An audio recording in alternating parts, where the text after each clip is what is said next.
podamos entender en este tema. Empezaremos diciendo que el sistema genital está constituido por gónadas, que son las glándulas sexuales, conductos genitales y genitales externos.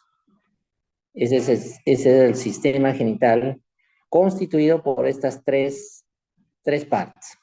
El desarrollo siempre empieza por la fecundación, el gameto masculino, que es el espermatozoide, y el gameto femenino, que es el ovocito, y van a formar el cigoto. Los gametos derivan de células germinales primordiales, que más adelante vamos a ver cómo se desprenden o dan origen del epiblasto. Indicarles que las células germinales pasan por un proceso de gametogénesis, que es la meiosis, y acá tenemos que hacer una diferencia entre mitosis y meiosis. En forma general, diremos que la mitosis es un proceso en el cual una célula se divide y dan origen a dos células hijas idénticas que tienen la misma carga genética. En cambio, de meiosis es una división celular de las células germinales para dar origen a gametos tanto masculinos como femeninos. Y entonces ahí veremos que hay una evolución en relación a las semanas después de la fecundación, días o semanas después de la fecundación. Por ejemplo, a las 5 semanas de gestación, las gónadas masculinas y femeninas son indistinguibles y los tractos genitales todavía no están formados. En algunos libros van a ver que es hasta las 7 semanas de gestación, ¿no? El sexo del embrión queda determinado en el momento de la fecundación según que el espermatozoide tenga un cromosoma X o un cromosoma Y. Ahora, el cromosoma Y contiene un segmento conocido como el gen SRY, que es un factor determinante testicular.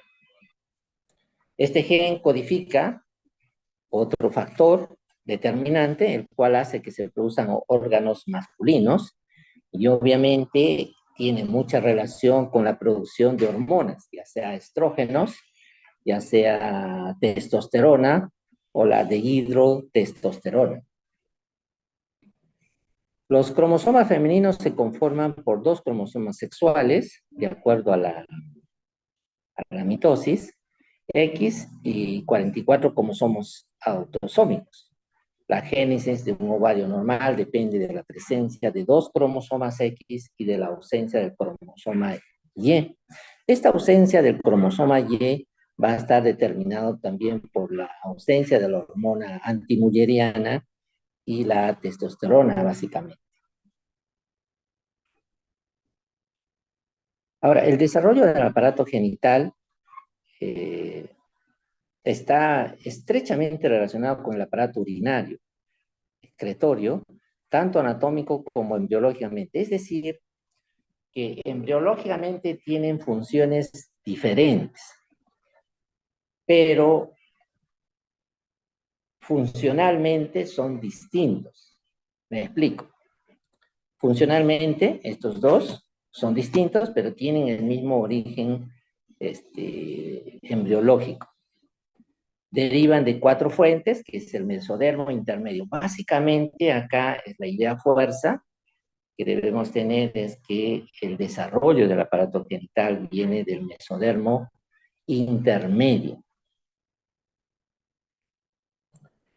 y de las células germinativas primordiales, que como vamos a ver más adelante, estas células germinativas primordiales vienen del epiblasto.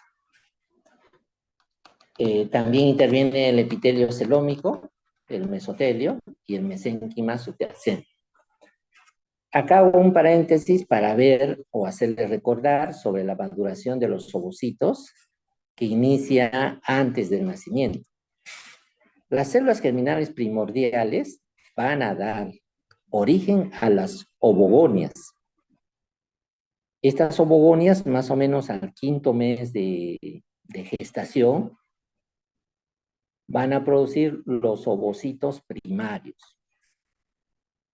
Estos ovocitos primarios a esta edad gestacional, más o menos tenemos unos 7 millones de ovocitos primarios. Muchas ovogonias y ovocitos primarios se degeneran y desarrollan atresia más o menos ya para el 7º mes. La mayor parte de ovogonias ya ha degenerado la mayor cantidad de ovocitos primarios. Todos los ovocitos primarios sobrevivientes se encuentran en la profase de la mitosis. Ahí se quedan, adormecidos, desde la primera división meiótica. Ahora, hacerle recordar también que es importante para seguir con el tema sobre la maduración de los ovocitos, que va a continuar en la pubertad. Y acá indicamos que el número total de ovocitos primarios al nacer se calcula un promedio más o menos entre 600.000 a 800.000 ovocitos primarios. Durante la niñez, la mayor parte de ovocitos sufre una atresia, se degenera. Y más o menos vamos a ver que solo unos 40.000 ovocitos primarios persisten al llegar a la pubertad. Y decirles también que menos de 500 serán liberados en la ovulación, en toda la etapa de salud reproductiva que tiene.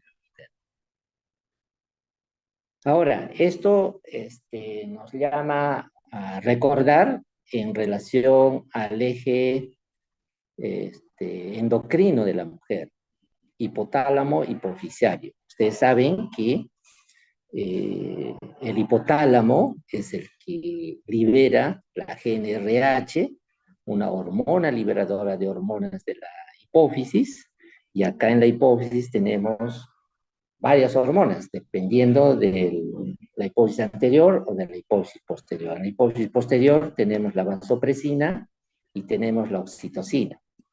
En este caso nos dedicaremos a la hipófisis anterior, donde va a liberar la FSH, que va a estimular o reclutar, ¿no?, más o menos la selección entre 15 a 20 folículos que van a empezar a madurar. Estos folículos maduran hasta que también denominados folículos de Graf, que llegan a tener más o menos entre 20 a 25 milímetros de tamaño.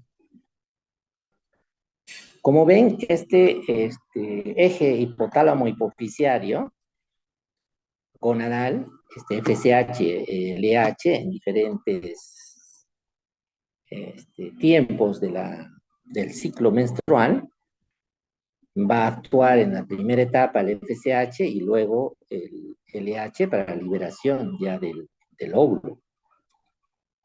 Ahora, cuando el folículo secundario está maduro, no hay un pico de LH, y esto induce el crecimiento preovulatorio para que más o menos se libere el ovocito, ¿no? Haciendo este recuerdo, también diremos que el ciclo ovárico, al llegar a la pubertad, la mujer comienza a tener ciclos regulares cada mes. Como hemos indicado, el folículo alcanza más o menos 25 milímetros, que es un folículo maduro de Graf. Ahora bien, los aparatos urinario y genital se desarrollan a partir de los gononefrótomos, estructuras pares que se forman en el mesodermo intermedio.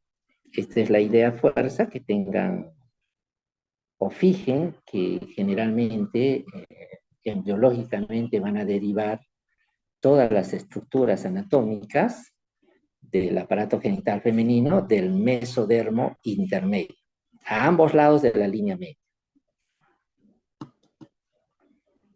Ahora, los gononefrótomos, solo los mesonefros intervienen en el desarrollo de las estructuras del sistema genital.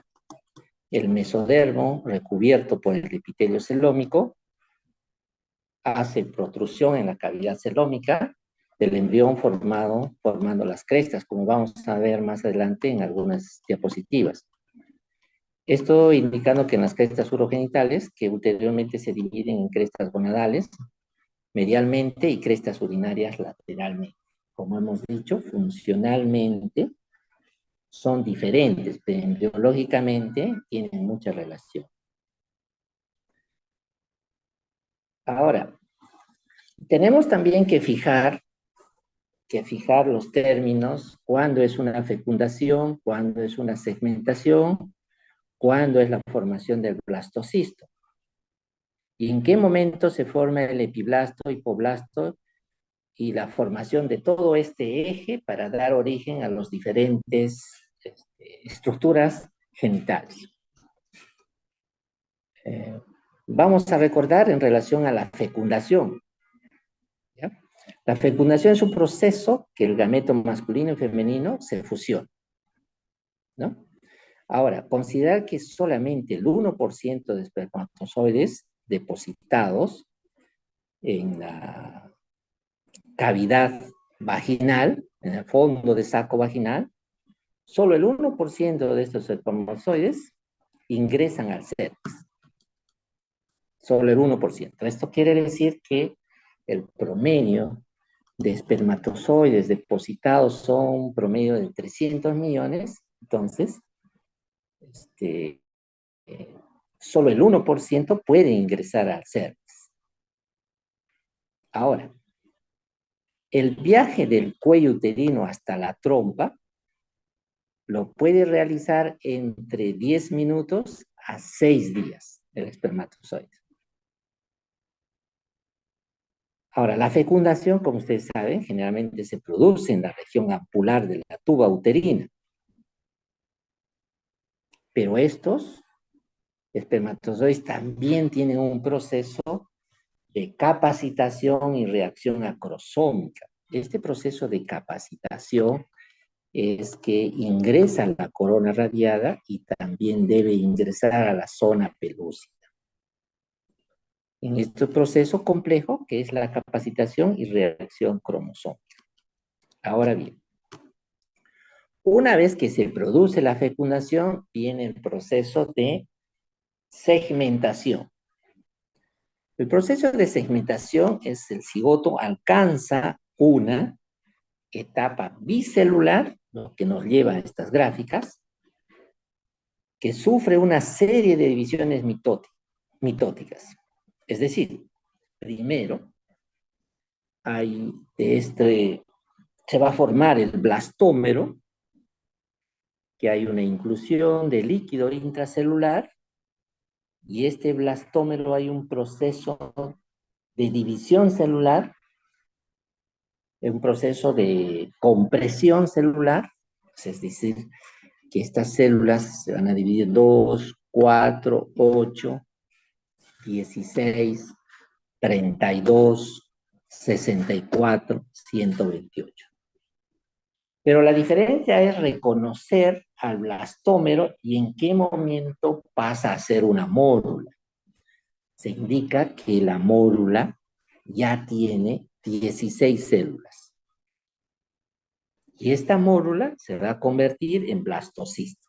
Nos quedamos en mórula, que tiene 16 células, y acá sí vamos a diferenciar que esta mórula va a tener una masa celular externa, que es el trofoblasto, y vamos a tener una masa celular interna, que va a ser el embrioblasto. Me gustaría repetir esto porque de acá van a ser todas las estructuras genitales. Habíamos recordado que es importante la segmentación, que es la división de este huevo cigoto en células de 2, de 4, de 8, 16. Cuando ya se forman un promedio de 16 células, se llama mórula. Esta mórula tiene una división que es una masa celular externa y una masa celular interna. La masa celular externa es el trofoblasto, donde va a dar origen a la placenta, y la masa celular interna, que es el embrioblasto, que va a dar origen al embrión. Entonces, es ahí donde ya vamos a tener una relación con estos nuevos estructuras del epiblasto e hipoblasto. ¿Cómo así? Habíamos indicado que la masa celular interna, representado, llamado también como embrioblasto, esto se va a dividir en dos estructuras, el epiblasto y el hipoblasto. Acuérdense que habíamos empezado a decir las células germinales primordiales vienen del hipoblasto. Del hipoblasto. Y es ahí donde ya se va a generar una gran parte de las estructuras anatómicas a la cual nos vamos a referir. Ahora bien, en el momento de la implantación al útero, se encuentra el útero, obviamente, el endometrio se va a encontrar en una fase secretoria, ¿no? Donde va a ingresar el blastocisto, se va a adherir. Esto estamos hablando más o menos en la segunda semana de desarrollo, donde va a haber un disco germinal bilaminar. Disco germinal bilaminar, ¿no? Acá en la lámina vemos el surco neural, el mesodermo intermedio, y fijen ahí del mesodermo intermedio donde se va a derivar la mayor cantidad de estructuras anatómicas del aparato genital femenino. Ahora bien, como hemos visto, el blastocisto ya tiene una masa externa y una masa interna. En la masa externa, recordando, va a ser el trofoblasto y la interna el bioblasto, ¿no? En la masa externa del trofoblasto vamos a tener el citotrofoblasto y el sincitio trofoblasto. Acuérdense que el sitio trofoblasto es el que va a producir la HCG de su unidad beta. Y la interna va a ser el epiblasto y el hipoblasto. Antes de pasar ya a la tercera semana de gestación, donde el desarrollo vamos a encontrar una gastrulación, que lo vamos a indicar.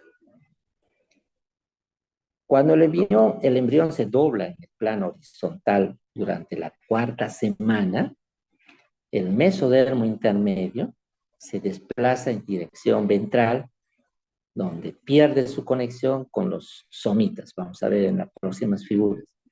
Después de doblarse, el mesodermo intermedio forma una masa longitudinal a cada lado de la aorta primitiva en la región del tronco llamada cordillera urogenital. Nos van a ayudar los gráficos en las diapositivas.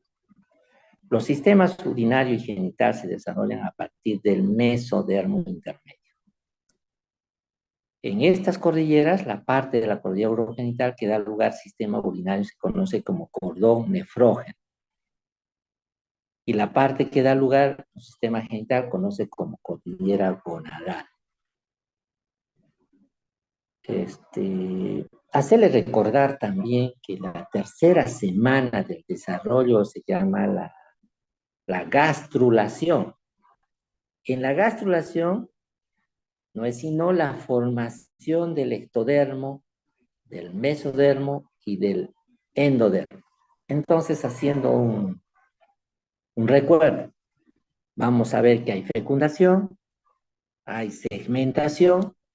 Entre la segmentación está la formación del blastómero, de la mórula, que tiene 16 células. Estas 16 células vamos a diferenciar una masa celular externa, que es el tropoblasto, y una masa celular interna, que es el embrioblasto, ¿no?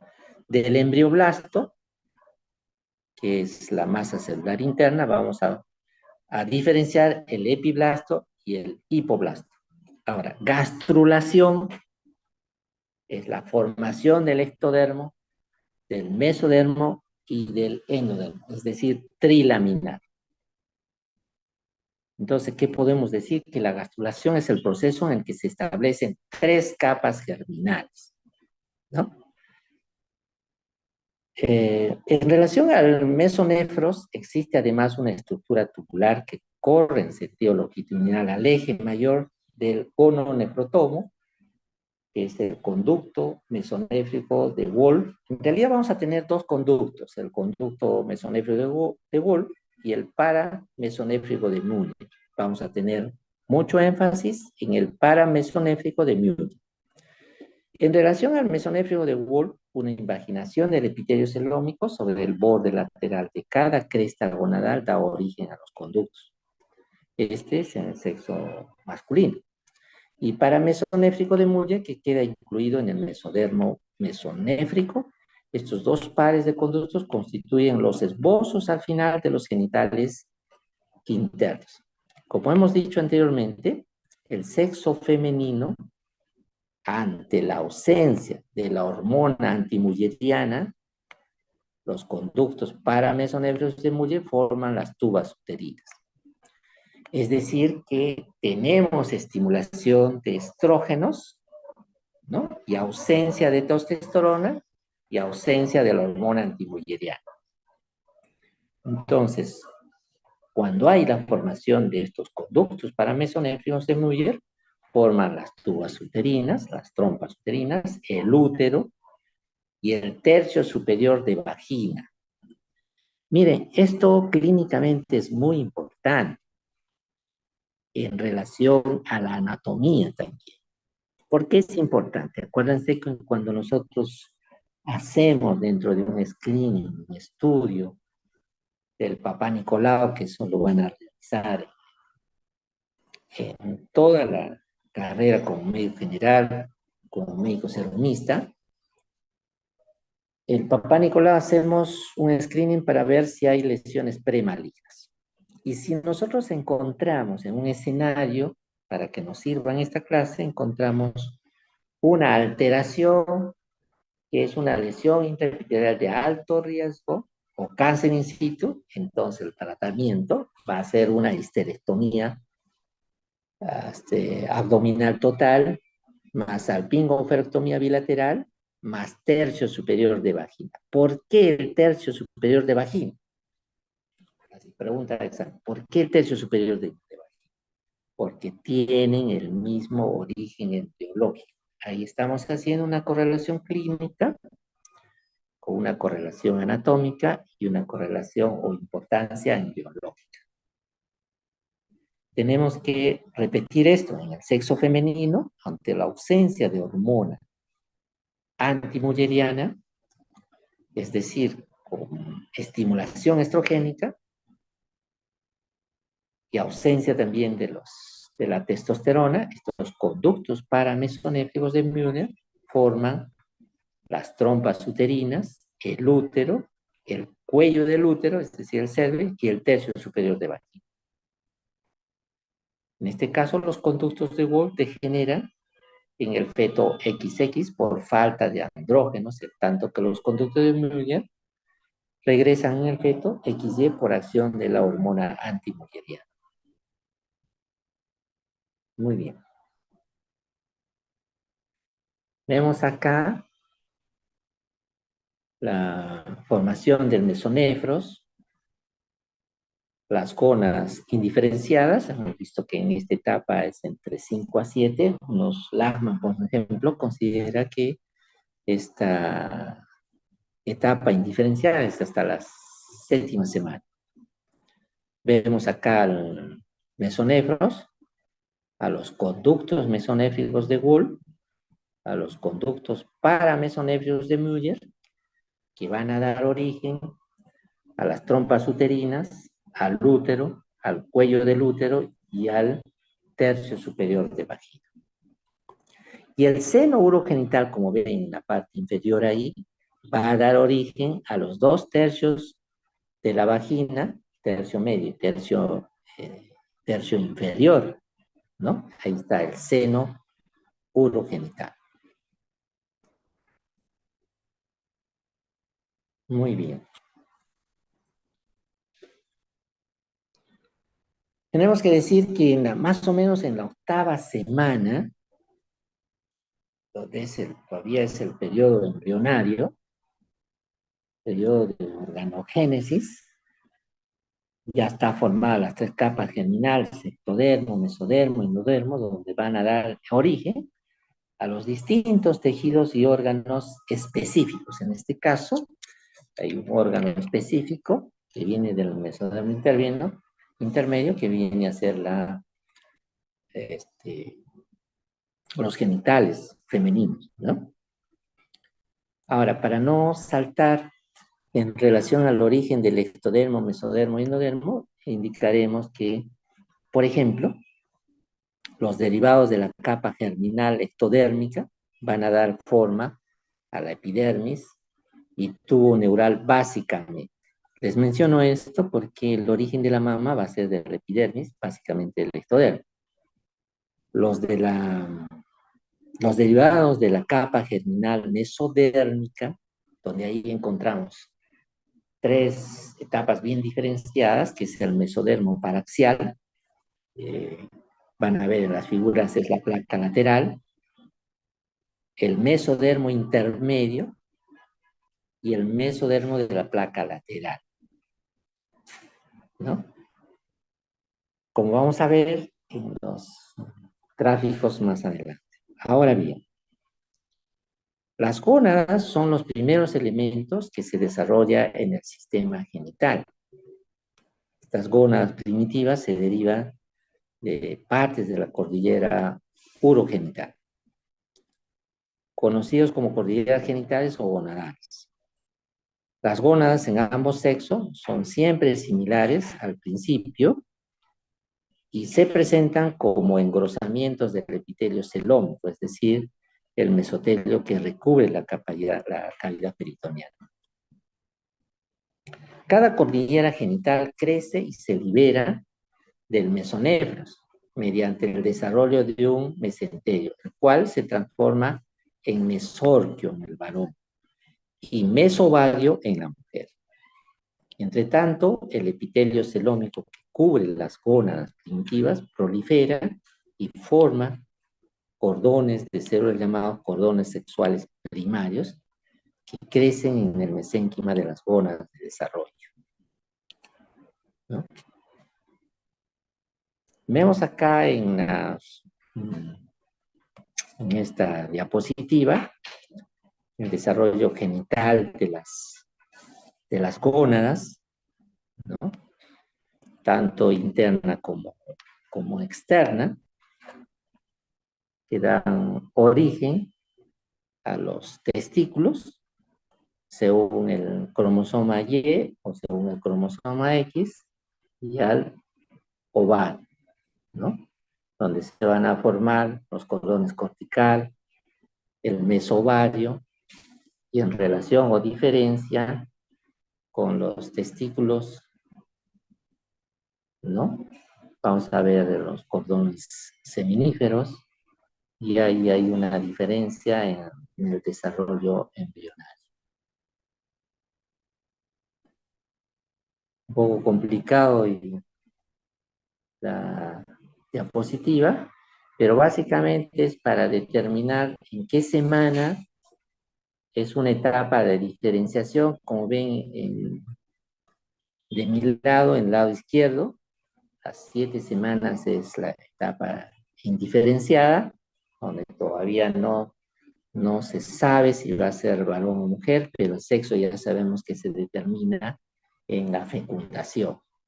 Pero básicamente en la etapa de diferenciación, que se considera más o menos entre 5 a 7 semanas. Como hemos dicho anteriormente, el Lachman lo considera las 7 semanas.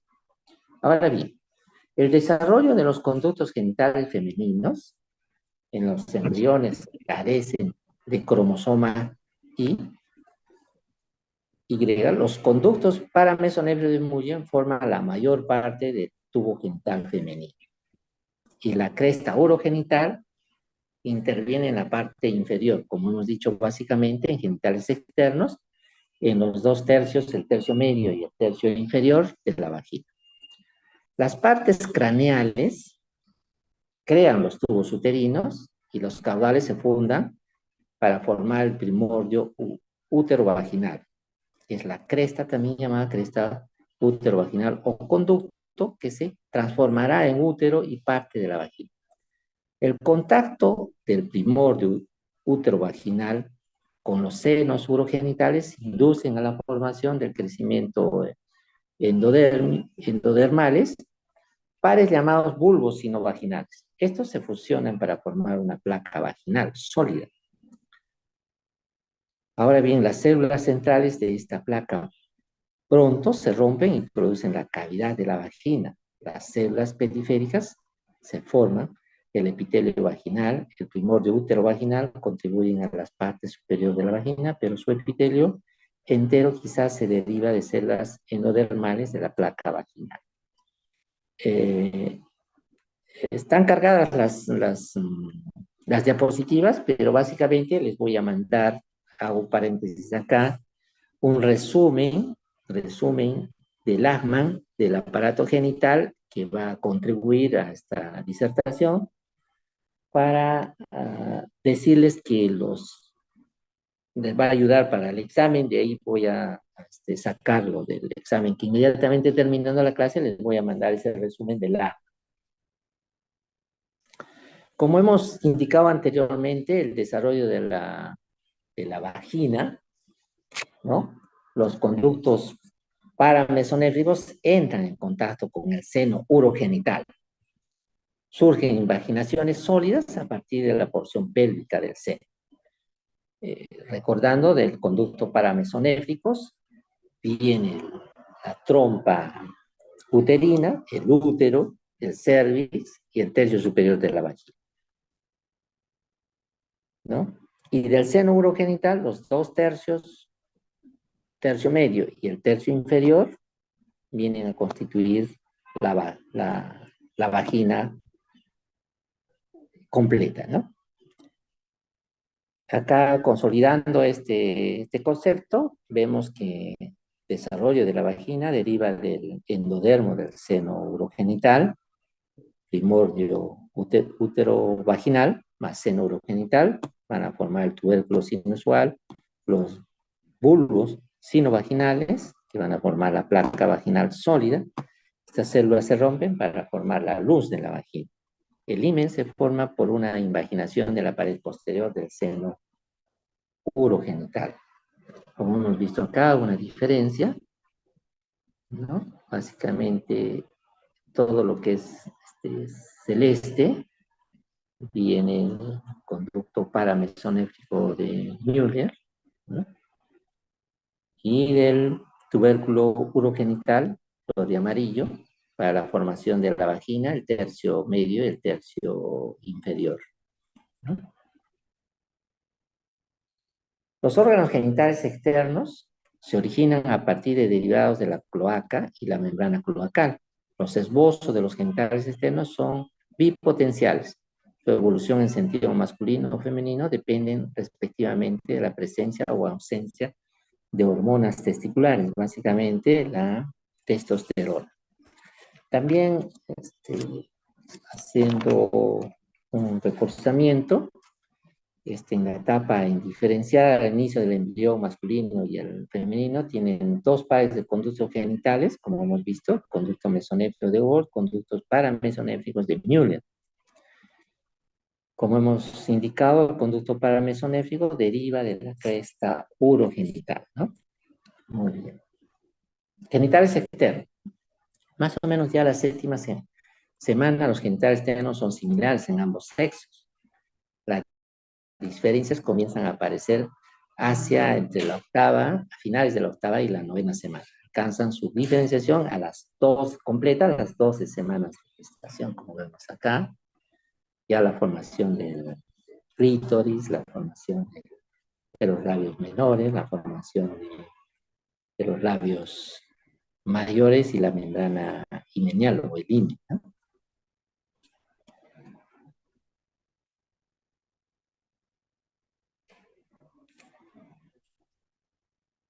Ahí vemos cómo es los del tubérculo genital, los pliegues urogenitales y su engrosamiento para la respectiva diferenciación, tanto masculina como femenina, que viene de la membrana urogenital. Acá básicamente para determinar en relación a los días o semanas en qué momento se va formando las diferentes estructuras embriológicas, cuál es su formación final, ¿no? Es un cuadro donde nos hace notar la diferenciación. Ahora, hay muchas correlaciones clínicas en relación a malformaciones congénitas en el sistema genital, las malformaciones del útero y de la vagina, ya que la formación del útero depende de la fusión de dos conductos paramesonéfricos. Varias formas de duplicación del útero resultan cuando estas se fusionan, es incompleta. Esto puede dar origen a útero didelfo, útero corneal, donde es como donde va a tener una vagina y va a tener dos úteros, por ejemplo, o puede ser al revés, ¿no? La falla completa de la fusión de estos conductos dará lugar a una duplicación de todo el tubo genital femenino, doble útero, doble vagina, etc. Rara vez un conducto paramesonéfrico no se desarrolla. Esto da como resultado la formación de un solo tubo uterino y un solo cuerno del útero, es un útero bicornio, por ejemplo. Bien, el desarrollo de la mama, como hemos adelantado anteriormente, viene del ectodermo. Las glándulas mamarias inician su formación en la sexta semana promedio, como crecimiento hacia abajo de la epidermis, a lo largo de la parte craneales de las crestas mamarias. Las glándulas se desarrollan por germinación de los primordios mamarios que forman numerosos cordones. Estos se canalizan lentamente para formar los conductos galactóforos. Al nacimiento, las glándulas mamarias rudimentarias son idénticas en ambos sexos. Eso va a determinar la presencia de hormonas, ¿verdad? Ahí vemos la línea mamaria que va desde la axila como referencia anatómica hasta la línea inguinal, ¿no? Los pezones se encuentran deprimidos al nacimiento, pero por lo regular se elevan durante la infancia. El fallo en este proceso da origen a pezones invertidos. En la pubertad, las mamas en las mujeres crecen en forma normal debido al crecimiento de la glándula mamaria y al depósito de grasa. Los fragmentos de la cresta mamaria pueden persistir y crecimiento hacia abajo. A partir de ellos pueden dar lugar a mamas supernumerarias, por ejemplo, polimastia, y a pezones adicionales, politelia. Estas pezones pueden desarrollar en cualquier parte a lo largo de toda la línea de cordones mamarios, es decir, desde la línea axilar hasta la línea inguinal. Bien, para reforzar entonces, vemos que la presencia de los estrógenos están implicados en la diferenciación celular y bajo su influencia los conductos paramesonéfricos de Muller son estimulados para constituir, como hemos mencionado, la idea fuerza, las trompas uterinas, el útero, el cuello uterino y segmento superior de la mujer. Los estrógenos actúan sobre los genitales externos en la fase indiferenciada para dar origen a labios mayores, labios menores, clítoris, segmento inferior de la vagina, ¿no? Entonces, eso básicamente he querido compartir con ustedes y si tienen alguna pregunta, es un poco complicado para ustedes la embriología, pero lo que podemos hacer es sacar el resumen del asma, que va a ayudar mucho, mucho y está bien comprensible, que puede ayudar para su examen al final de esta charla. Bien, ¿alguna pregunta que tengan?